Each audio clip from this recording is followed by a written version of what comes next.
खुल्या गटामधून जे जे संघ या क्रीडा नगरीवर दाखल आहेत त्यांना विनंती असेल आपण कृपया आल्याची नोंद ताबडतोब या ठिकाणी दर्शवूया। आपण उपस्थित असल्याची नोंद या ठिकाणी ताबडतोब दर्शवायची। पहिली चढाई आपण पाहतोय ग्रँड फिनाले मध्ये महामुकाबल्यामध्ये तिकीट मिळाल्यानंतर जयेश मात्र उत्तेजित होतोय। निश्चितच आपल्या संघानं कडक खेळाचं सादरीकरण केलं ज्याच्या जोरावरती आता मात्र आपण एक पाऊल दूर आहे ते निश्चितच महामुकाबल्याचा महाविजेता बनण्यापासून आणि हे स्वप्न मात्र पूर्ण करायचंय आणि निश्चितच अनेक आशा उराशी घेऊन पुन्हा एकदा रसिक लोंढे जर्सी क्रमांक 8 अतिशय जबरदस्त बहारदार अशी ज्याची चढाई असते तोच रसिक बघूया या ठिकाणी। मात्र मित्रांनो अतिशय कडक खेळाचं सादरीकरण याच रसिककडून होत असतं आणि तेवढाच त्याला चांगलं प्रत्युत्तर देण्यासाठी मानाईचा लाडका पप्या शरीर यष्टीनं धष्टपुष्ट ज्याला पकडण्यासाठी खूप प्रयत्न करावा लागतो खूप कायास करावा लागतो खोलवर चढाईनं प्रभावित करतोय मात्र त्याला या ठिकाणी ब्लॉक करण्याचा धाडस आणि करण पंडव आणि त्याची संपूर्ण सेना पप्याला मात्र रोखण्यात यश मिळतंय। गुण दिला जातोय तो जांगलदेव कुशिवडे संघामध्ये।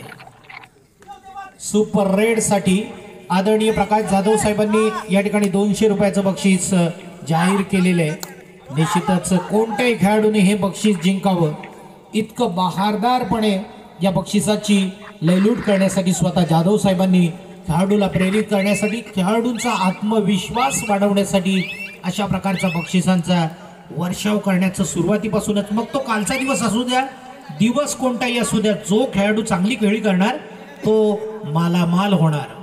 आता मात्र नाना चढाईसाठी आहे निश्चितच एक चांगली चढाई करावी लागणार नाना याला कारण संघ सुरुवातीपासूनच आपलं आक्रमण करण्यासाठी तयार असणार आहे। तो ऋषिकेश उर्फ नाना विचारे नाना मात्र या ठिकाणी आपल्या संघामध्ये दाखल होतो। आदित्य वनगे डुअर डाय साठी सोडलेला एक नवीन चेहरा जो परतीचा प्रवास कधी विसरत नाहीये तेज तर्रार चढाईनं आपल्या सर्वांनाच प्रभावित करण्याचं काम करतो सर्वांच्या गळ्यातला टाईट होण्याचं काम करतो आणि खऱ्या अर्थानं एक वेगळा लकब वेगळी प्रभाव पाडण्याचं काम करतो। पण जयेशची ही खेळी जबरदस्त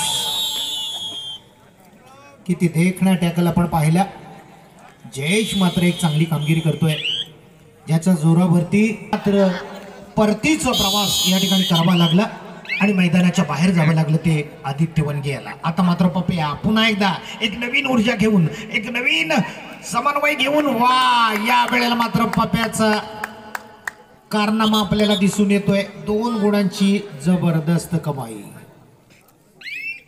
पुन्हा एकदा करण पंडव ज्याची चालाकी चपळता आपण पाहिली तर निश्चितच टायगर कोण आहे याची जाणीव करून देणारा अर्थात हा प्रवास मात्र कायमस्वरूपी आपल्या बाजूने दाखवणारा आपणा सर्वांचं लडकं व्यक्तिमत्व अर्थात या खेरशेत गावाला एक वेगळंच सुवर्ण अक्षरामध्ये नाव कोरण्यासाठी ज्यांनी सर्वतोपरी प्रयत्न केला आणि आजच्या या मौक्याच्या क्षणी आदरणीय नागेश शेठ साळवी यांचं आगमन झालेलं आहे।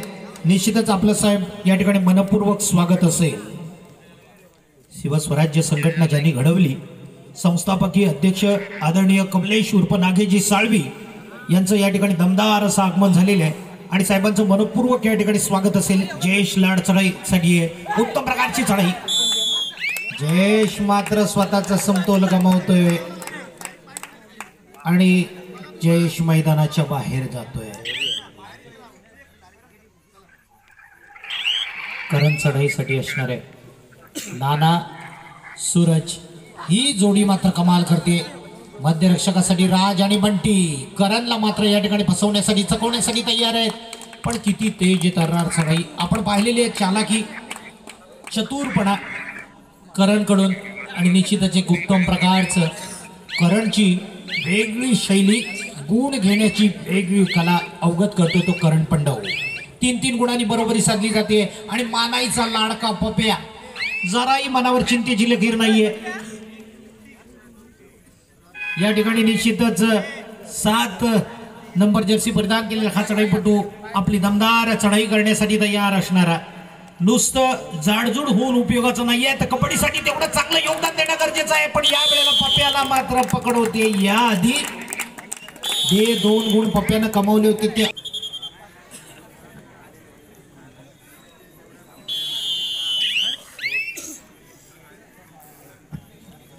खुल्या गटामधून या क्रीडानगरीवर दाखल जे संघ आहेत त्यांना विनंती असेल आपण या ठिकाणी उपस्थित असल्याची नोंद करायची आहे.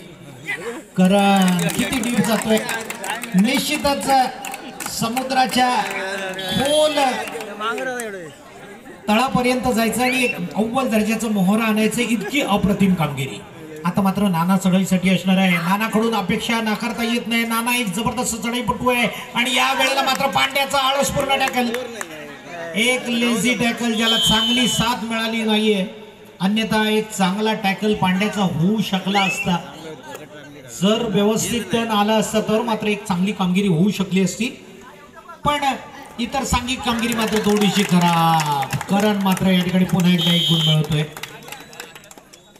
6-4 अशी परिस्थिती निर्माण होतीये. आपण पाहतोय पुन्हा एकदा नाना विचारे चढाईसाठी असणार आहे. नानाकडून एक चांगली चढाई अपेक्षा नाकारता येत नाहीये. रसिकच्या बाजूने आक्रमण वाढवलं जाते. पांड्या आणि सार्थकच्या बरोबर मधून 1 गुण घेतला जातोय. अर्थात बोनस साठी नाना आतुर होतोय. अर्थात बोनसवर खात्रीशीर राहतोय. बोनस कंप्लीट करतोय आणि निश्चित आपल्या संघाला पुन्हा एकदा 1 गुण देतोय. हे वादळ थांबणार नाहीये. हे वादळ विरुद्ध संघावरती सुसाट घोंगावणार आहे आणि निश्चितच जोपर्यंत करण मैदानात तोपर्यंत मात्र थोडीशी धाकल होणार, गडबड होणार. सुनील खांडेकरचा अप्रतिम टॅकल, लाजवाब टॅकल, देखणा टॅकल. या टॅकलला तोड नाहीये मित्रांनो. सुनील खांडेकरनं आपण पाहिलं. बघूया सुपर रेडचं बक्षीस कोण जिंकणार. बक्षीस देणारी मंडळी भरपूर आहेत, फक्त या ठिकाणी मनावर घेतलं पाहिजे. अनेक मातब्बर रसिक हा सामना पाहण्यासाठी अर्थात ग्रामीण संघटनेमधला महामुकाबला पाहण्यासाठी या क्रीडा नगरीवर दाखल आहेत. त्या सर्व क्रीडा शौकीनांचं, कबड्डी शौकीनांचं मनपूर्वक स्वागत. आणि आता मात्र नाना चढाईसाठी आहे. काय घडणार, काय बिघडणार, कोण कुणाची सरसी होणार, कोण कुणाला पडणार भारी. पण पहिलाच या सत्राचा या ठिकाणचा खेळ मात्र समतोल होतोय, कारण इक्वल केली जाते आणि नाना मात्र पुन्हा एकदा बोनस संपादन करतोय आपल्या संघासाठी. आदित्य वनगे चढाईसाठी असणार आहे. करण मैदानाच्या बाहेर असेपर्यंत मानाई तळवडे या संघाला संधी आहे की या खेळाचा कब्जा, या खेळावर पकड बसवणं गरजेचं आहे ते मानाई तळवडे या संघाला. दरम्यान प्रशिक्षक म्हणून मयूरदादा साळवी असतील, सुशांतदादा असतील, राजेश शिर्के साहेब असतील. हा खेमा खुश होतोय. अलगद 1 गुणाचं लीड घेतलं जातंय, पण हे लीड मात्र केव्हाही धुसर होऊ शकतं. नानानं मात्र दाखवलेलं आहे की शांत आणि संयमी डोक्यानं खेळलं तर आपल्याकडे विजय कसा खेचला जातो. मात्र करण मैदानाच्या बाहेर आहे, थोडीशी ऊर्जा कमी वाटते ती या ठिकाणी. रसिकची मात्र लाजवाब कामगिरी, ब्लॉक करण्याची जबरदस्त अद्भुत कला आपण पाहतोय रसिक लोंढेकडून. याला म्हणतात कबड्डीतला चालाक चित्ता, कारण अतिशय चपळतेनं जायचं आणि विरुद्ध संघाच्या अव्वल मोहऱ्याला अडवून धरायचं, थांबवून धरायचं, थोपवून धरायचं. आणि तीच कला आपण पाहिली रसिक लोंढे, जर्सी क्रमांक 8. आता मात्र आदित्य पुन्हा एकदा आपली एक मजबूत चढाई, एक मजबूत अटॅक, मजबूत हल्ला करण्यासाठी 4 गडी मैदानात असेपर्यंत आपलं निश्चितच सर्वोत्कृष्ट कामगिरी, एक प्रभावशाली कामगिरी करून दाखवायची ती आदित्य वनगे याला. दरम्यान पुन्हा एकदा आपल्या संघामध्ये दाखल होण्यासाठी तयार होतोय तो आदित्य वनगे.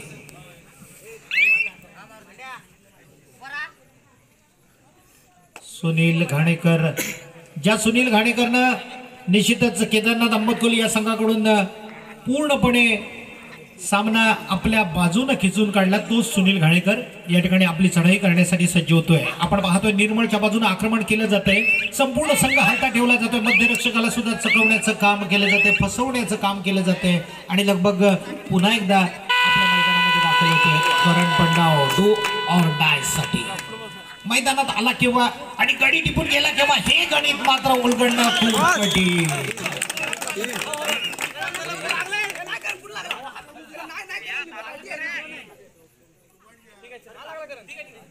2 गुणांची कमाई केली जाते. टाइमआउट रन पंडावच्या या उत्कृष्ट खेळावरती बेहद खुश होऊन आदरणीय प्रकाशजी जाधव साहेबांनी 200 रुपयाचं बहादर पारितोषिक जाहीर केले करणसाठी। या ठिकाणी पैशाचा पाऊस पडला जातोय। या मैदानाची एक खासियत आहे, या मैदानावर खेळाडूंना पैसे लावणारी खूप व्यक्तिमत्व आहेत, फक्त खेळाडूंनी थोडंसं मनावर घेणं गरजेचं असतं। आता मात्र सुनील घाणेकर चढाईसाठी आहे, दमदार चढाई सुनील घाणेकर याची सुद्धा असते। आपण पाहतोय निश्चितच करण मात्र या वेळेला या संघाला पळता भुई थोडी करू शकतो। या वेळेला संपूर्ण संघ गारद करण्याचं त्याच स्वप्न मात्र साकार होतंय। 4 गुणांची कमाई होते आणि नवीन ऊर्जा घेऊन संघ दाखल होतोय। डोरडायचं बजर नानासाठी 20 खेळी करावी लागणार नानाला, कारण डोरडाय करो या मरोची स्थिती निर्माण होतीये। काहीतरी कर, नाहीतर मैदानाच्या बाहेरच्या रस्ता धर। इतकं सोपं नाहीये। 30 सेकंदाच्या निर्धारित कालावधीमध्ये स्वतःला सिद्ध करतोय, स्वतःला लाडक्या व्यक्तिमत्वाचा जोरदार सन्मान करूया। जोरदार टाळ्या वाजवूया नागेश साळवी यांच्यासाठी। एक बहुआयामी व्यक्तिमत्व, सर्व गुण संपन्न व्यक्तिमत्व।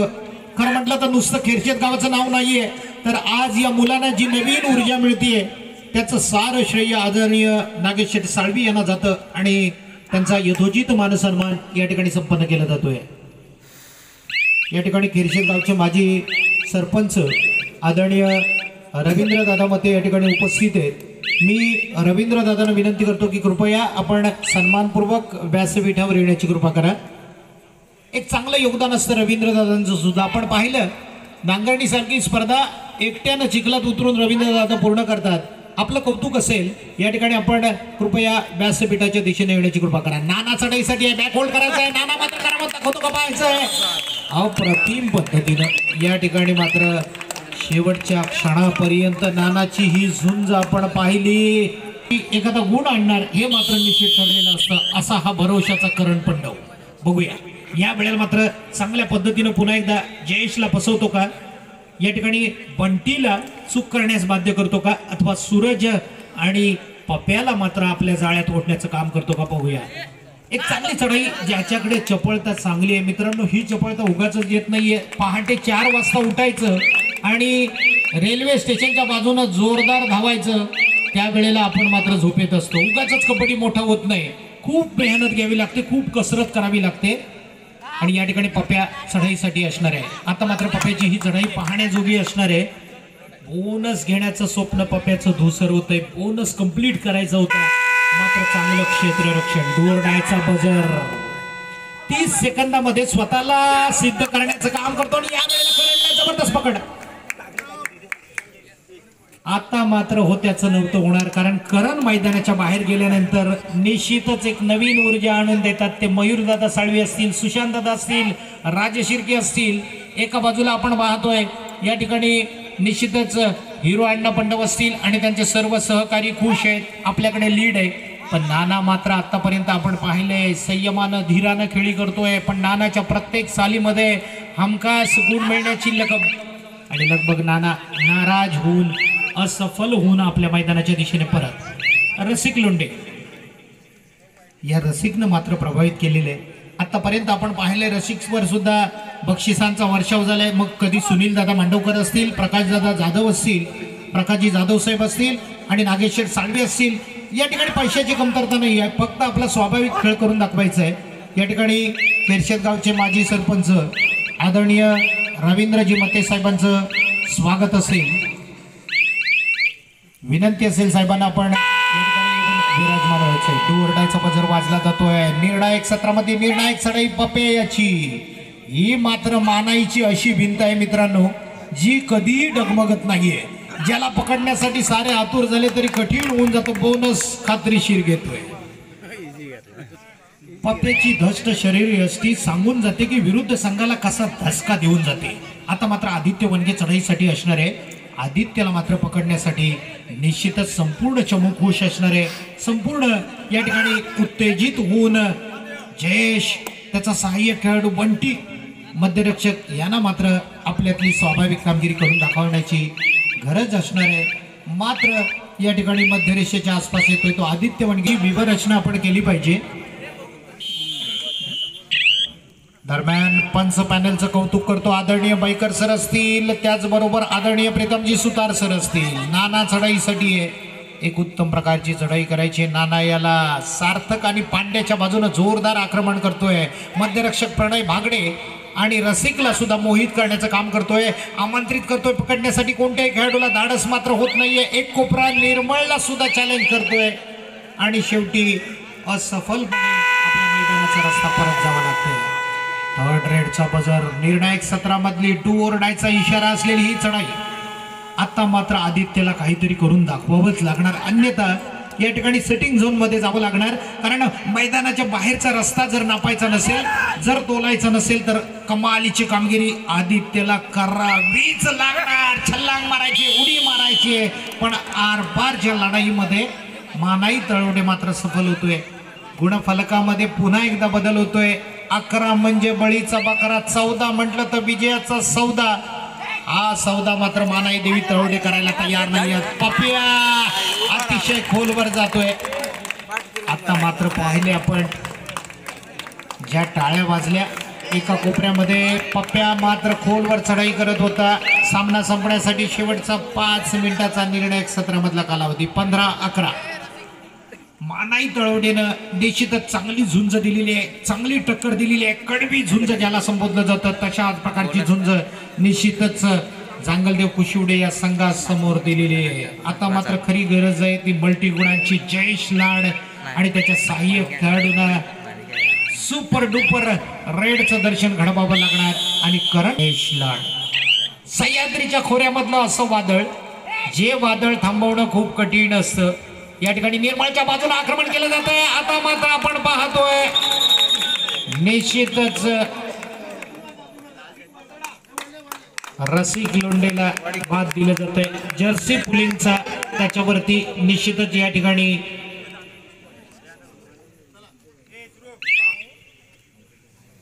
परिणाम भोगावा लागतोय.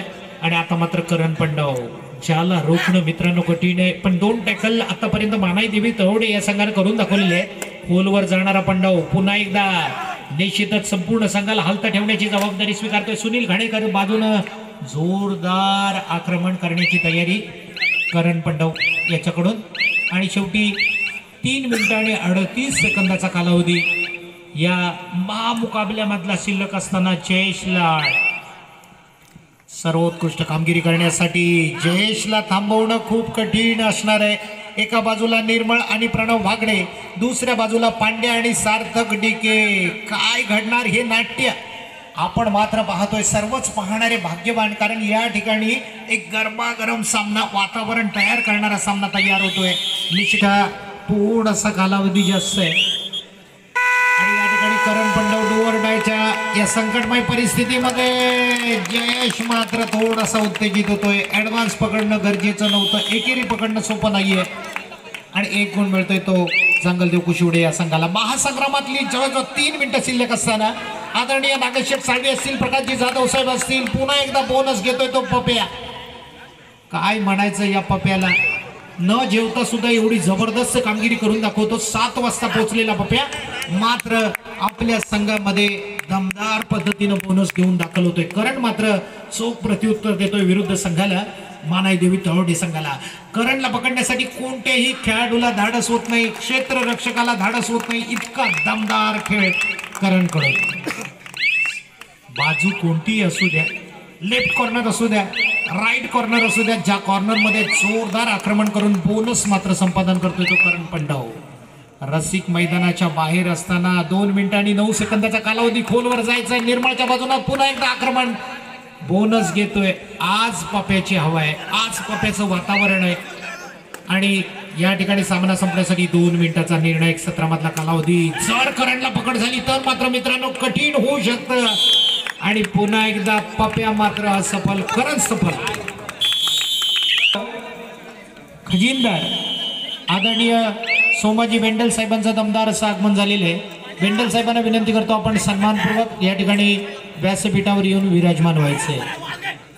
नाना बिचारे, ऋषिकेश, खूप मोठा फरक नाहीये. नाना एक चढाई फक्त या खेळाचा नक्षा बदलू शकते. मात्र तमावर आपण पाहतोय जांगलदेव कुशिवडे संघाचं बेहतरीन असं क्षेत्ररक्षण, बोनस कंप्लीट करतोय तो या ठिकाणी नाना विचारे 15-18 खूप मोठा फरक नाहीये. पुन्हा एकदा पाहतोय ज्याला रेड मशीन संबोधलं जातं लगातार पद्धतीने गुण कसे जोडायचे याचा उत्तम नमुना करण पंडव. विरुद्ध संघातील खेळाडूला कशाही पद्धतीनं गंडवू आणि आपल्या खेळासाठी एखादा गुण आणण्याचं काम कर, इतकंच मात्र जबाबदारी या करणवरती. 15-19 शेवटचं 1 मिनिट. नानाकडून एक चांगल्या खेळाची अपेक्षा व्यवस्थापनला आणि नाना पुन्हा एकदा 2 गुणांची कमाई. हा मात्र या सामन्यामधला एक रोमांचक मोड. जेवढे सामने झाले ते सर्वांच्या खरंच मनपसंतीला उतरणारे सामने. करण पंडव चढाईसाठी 41 सेकंदाचा कालावधी शिल्लक आहे. खोलवर जातोय करण. पुन्हा एकदा बोनस साठी आतुर होतो का पाहायचंय. पप्या मैदानात येतोय. थोडंसं वातावरण निश्चितच अनुकूल बनवलं जाणार ते मानाईसाठी, पण चिंतेचा विषय जयेशसाठी होतोय की आपला कोणता चढाईपटू जो सुपर डुपर चढाईचं दर्शन घडवणार आणि आपल्या संघाला सावरणार. बोनस कंप्लीट करतोय पप्याला. अरे प्रणय भागडेला सोपं नाहीये. ही भिंत मात्र अभेद्य आहे. हो, कमाल होते, कमाल होते, कमाल होते. दोघांचं द्वंद्व एकदा आपण पाहिलं आणि अशा पद्धतीने या सामन्याचा अंत